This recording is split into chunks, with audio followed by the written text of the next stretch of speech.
Hello, everyone. Last week, I mentioned that the state of California had opted to litigate rather than comply with the proposed resolution agreement presented by the U.S. Department of Education after being found in clear violation of Title IX for allowing male athletes to compete in sports intended for women and girls. On July 9th, the Justice Department's Civil Rights Division responded by filing suit against the state to enforce Title IX, asserting that California has engaged in illegal sex discrimination against female student athletes by allowing males to compete against them, depriving these girls of the equal education and athletic opportunities afforded to them by federal civil rights law. The suit seeks declaratory, injunctive, and damages relief for violations of Title IX, which prohibits sex based discrimination in any educational program or activity that receives federal funding.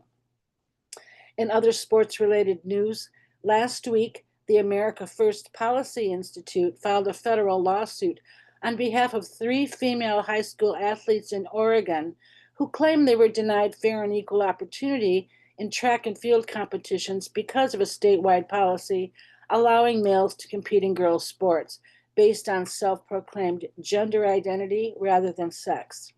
The suit alleges that the policy, enforced by the Oregon Department of Education and the Oregon School Activities Association, violates Title IX and undermines decades of progress for female students and athletes.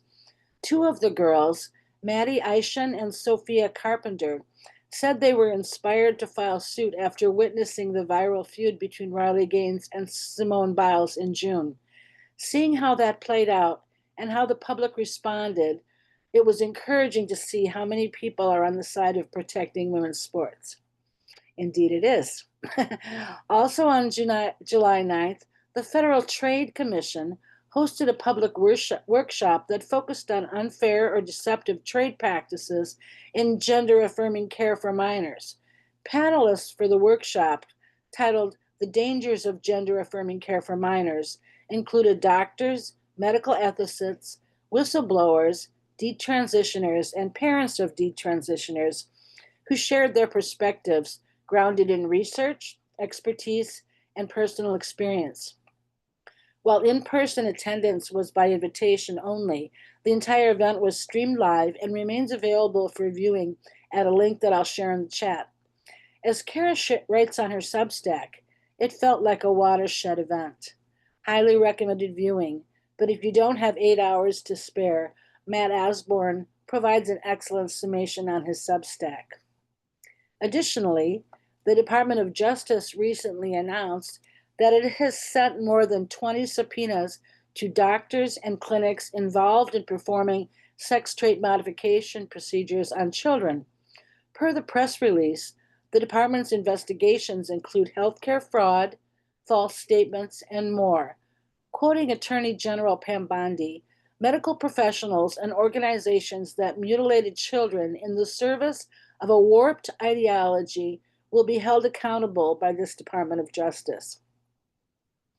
Over the weekend, members of LGB Courage Coalition, Democrats for an Informed Approach to Gender, Our Duty, and Women Are Real peacefully engaged with attendees and passersby outside the annual Endocrine Society conference in San Francisco, seeking to raise awareness and advocate for evidence-based medical care, particularly concerning interventions for gender dysphoria in minors, and to highlight concerning aspects of the conference itself.